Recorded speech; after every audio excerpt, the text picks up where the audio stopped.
welcome to Nirmal Bank, ladies and gentlemen. I'm Hiral Dadia. We have with us Mr. Kumar Rajagopalan, CEO at Retailers Association of India, joining in. Welcome to the show, Mr. Rajagopalan, and always a pleasure to speak to you and get insights from you.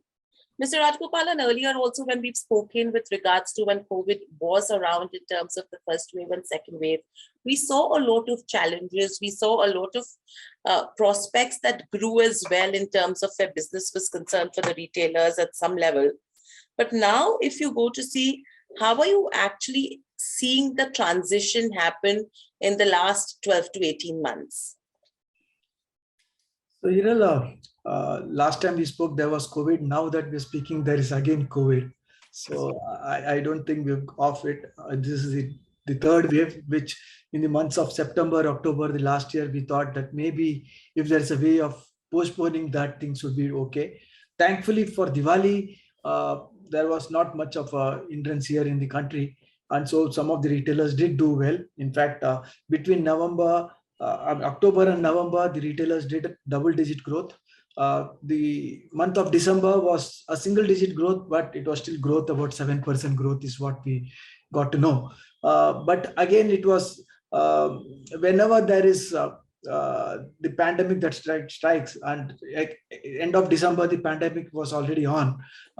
There are some sectors that immediately get impacted. So sectors like clothing, footwear, wearable accessories, jewelry, etc., get impacted. The sectors, the categories that don't get so impacted is food, because people still continue with food, and thankfully delivery of food is also allowed, and essential stores are not shut. And the other thing is about the various things around CDIT, the consumer durables and IT products. There again, mobile phones are still needed. People are still doing a whole lot of work from home.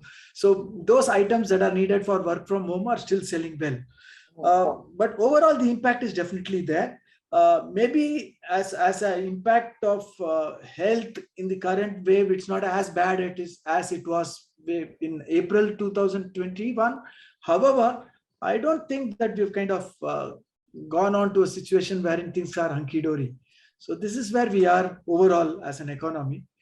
The things that have changed for sure is that thanks to COVID, most of the consumers have become digitally very savvy. They want to do most of their work digitally. They are connecting with each other digitally. Many of the relationships or at least relatives are keeping in touch thanks to digital capabilities, and people, whether they are very old or very young, have become digitally savvy. As consumers, they have started buying things even if they are at home. So the buy things at home and various apps that you use, the whole thing around e-commerce is definitely there, and that's here to stay. So we believe that omni-channel is the way things will be going forward. So these are the key things that's been happening. Some of the other things that's also happened is that many of the people who were working in these retail businesses were finding things to be not very predictable. So many of them went back to their native places. That reverse immigration has happened. And that has led to a situation where not too many people are available if suddenly things are opened up because they have not come back. Also, in their own native places, many of these people have gone back. They don't have a line of income. There is some amount of dole that's coming from the government, but the same amount of money is being utilized by more number of people who are now in their native places as compared to what it used to be, because some of these people used to be in the cities, used to earn some money, send it back to their native places. So things were okay. So that is becoming difficult. So people at a particular poverty line or people at a particular socioeconomic classification are still not doing too well. So these are the overall thought processes. Right. And overall, Mr. Rajagopalan, how prepared do you think the industry is or was, at least when the third wave has kicked in? Is it right to say that the quantum of disruptions that we saw in the first two waves, as compared to that, the quantum of disruptions is much, much lesser now? I think it's about anticipation. And definitely the industry was feeling optimistic in the month of, let's say, September and October and November. But this was cautious optimism. And that caution seems to have come into play now in the month of January. So was the industry prepared? I think nobody really wants such thing to happen, and they get worried. They were not splurging, if that is preparation. They were very, very careful about their costs. They were not buying too many items and keeping themselves stocked too much, so that if the business doesn't happen, they'll land to trouble. But all these are not necessarily a great sign, because one likes to feel a sense of hope, and feel that everything is going to be nice, and optimism that will lead you to better businesses. That is not really the case currently. There are supply chain snacks. We know that globally there are supply chain snacks. There is supply chain snacks in India. Also, inflationary trends world over, it's being felt. That is also here in the country. So I think these are things that one has to be prepared for. Are the retailers prepared for it mentally? Yes. Are they prepared for it financially? To certain extent, but not fully. For example, retail industry did not get much of support from the government to really tide them over these problems. The first time the ECLGS came in, for example, some of the retailers did get benefit, but now there are no real benefits. So they are supposed to be paying back all the money to the banks, but the money flow is not really there for them to be able to pay back. So there are challenges. It's not going to be simple. Inflationary challenges, people challenges, monetary challenges. However, I think there is also optimism, because people, retailers do think that this hopefully is a milder wave. And if milder waves is the way things are, people would possibly look at this as normal viral fever kind of impact, and they would go ahead and continue. The governments across the country have not been similar in the way they approached. The best in all this has been the government here in Maharashtra. They have ensured that businesses are kept open. They ensured that livelihood was taken care of.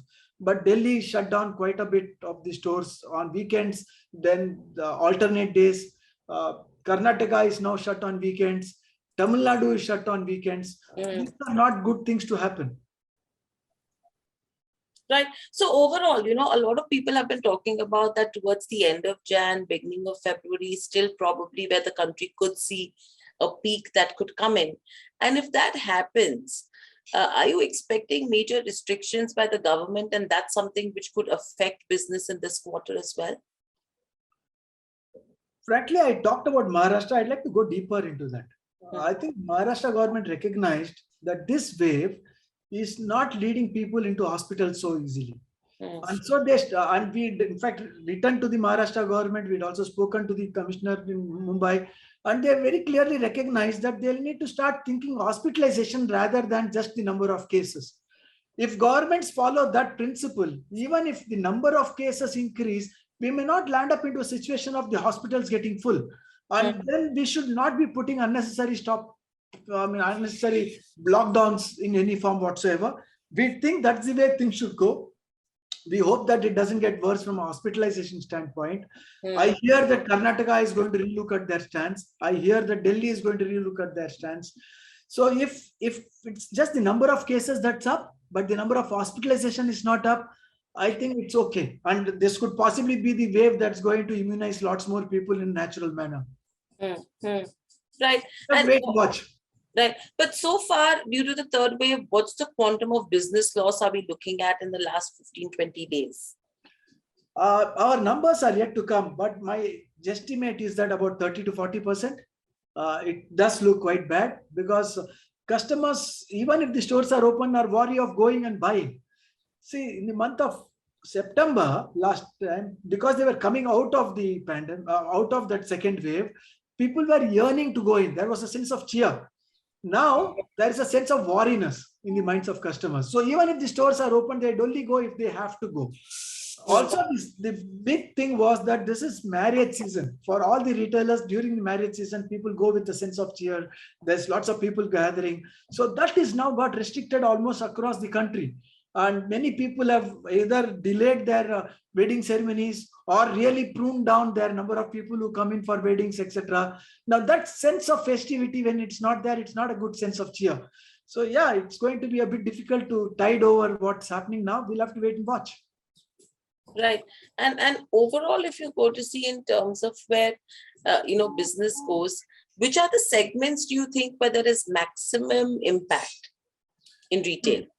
Yeah, the maximum impact is on two sides. One is that some segments have done well. Like I said, the CDIT products, consumer durables, mobile phones, etc., are definitely things that customers want to buy, and they know that they can't live without it. And many a times, even if their personal electronic item is not working too well, they want to immediately go and replace it. The thing that's also doing well is food. I think customers know that they need food if they're in their houses. Many of them also buy more food if they have to face some trouble at some point of time, but that's been okay. The thing that's not done well is definitely restaurants. Restaurants seem to face the brunt of all the lockdowns first. Similarly, the theaters and the entertainment sector. And when entertainment is not happening, people also don't feel very good about life, frankly. Entertainment is a nice way to feel a sense of cheer. So that's not too well.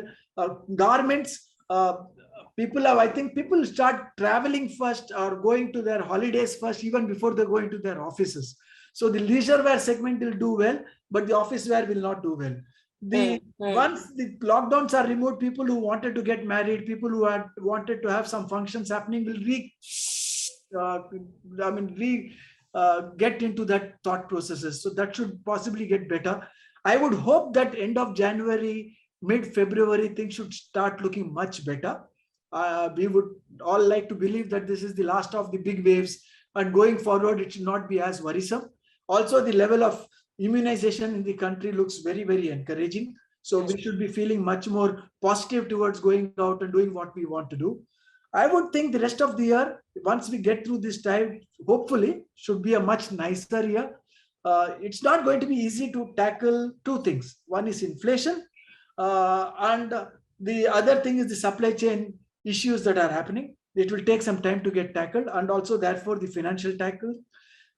Having said that, the sense of cheer, once it starts coming in, everybody gets pumped up. I mean, once people start coming to stores, retailers get pumped up, the suppliers support them, things start going back into a much better situation.